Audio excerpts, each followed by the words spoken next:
When your club chooses to participate in the Rotary Club Youth Exchange, you are creating the opportunity to make a positive effect on the lives and future of many people around the world.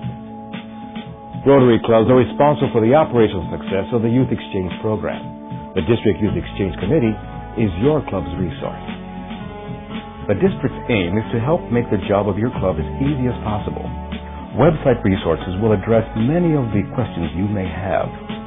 It is required that your club has a committee which oversees the program. The committee will be responsible for selecting and interviewing student candidates, as well as assuring background checks are conducted for committee members and volunteers, counselors, and host families. Your District Youth Exchange Committee will be able to assist you on doing background checks. The District Youth Exchange Committee has inbound and outbound chairpersons whose jobs are to oversee students coming into the districts, as well as those students traveling out. They also serve on a district selection committee that interviews all prospective outbound students nominated by clubs to participate in the program. It is the host club's responsibility to find appropriate host families, a school, a Rotary counselor, and to find a monthly stipend for each inbound student. In reference to finding an appropriate host family, it is also imperative that the Rotary Club abides by the strict sexual harassment and sexual abuse guidelines set forth. Although it is rarely an issue, sexual harassment and sexual abuse are two topics that need to be addressed. It is important that everyone, including the students, parents, counselors, and host families, reference this section. The facts and procedures discussed in this section could prove to be of great importance. So let's get started by reviewing a couple basic definitions. Sexual abuse.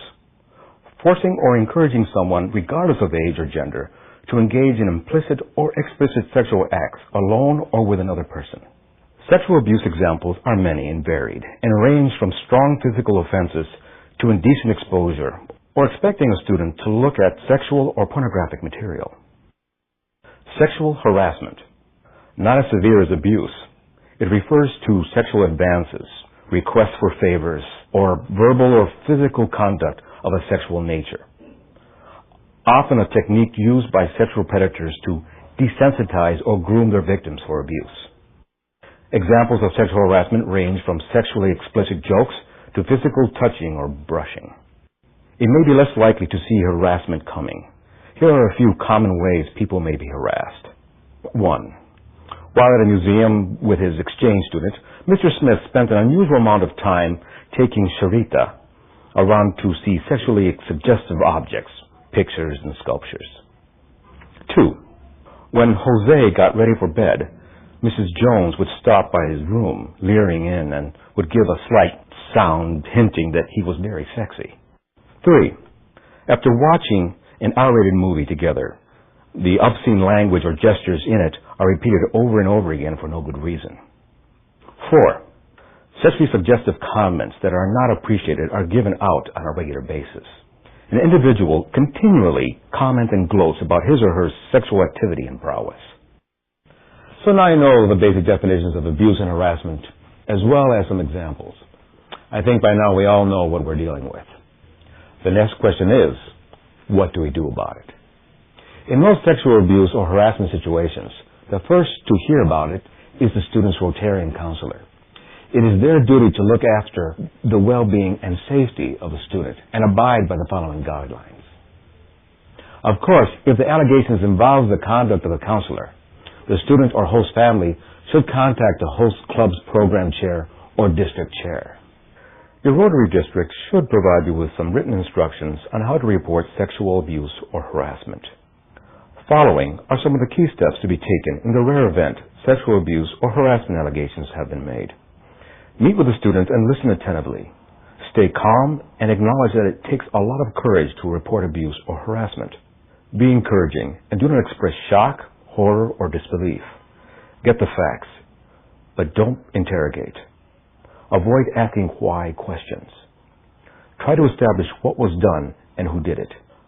Be non-judgmental. Do not criticize anyone or anything that has happened, and it is especially important not to blame the student. Assure privacy, but not confidentiality.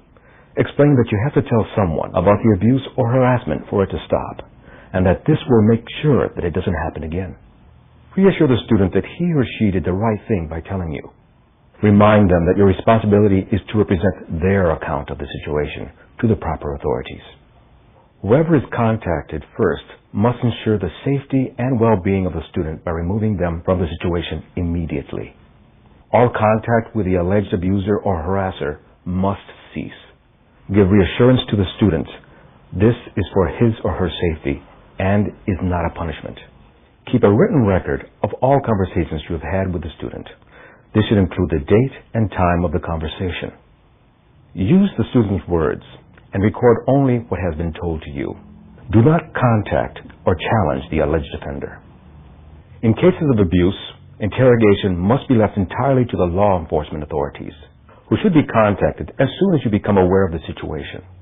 Rotary International must also be informed of any allegations within 72 hours of it being reported to district personnel. Rotary will cooperate with all police or legal investigations.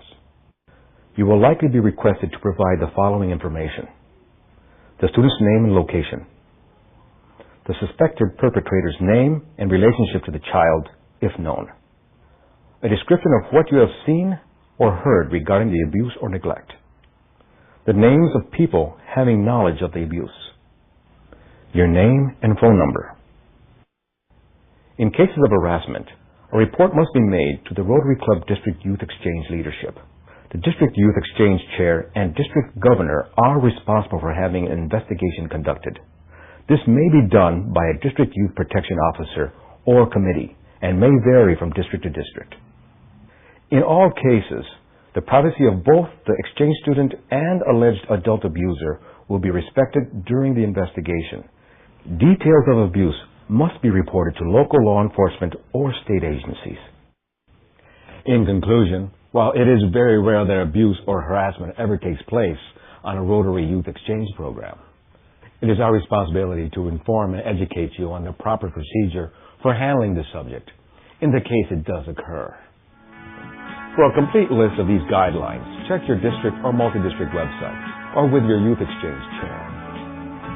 There is also a printable PDF version available at the end of this DVD.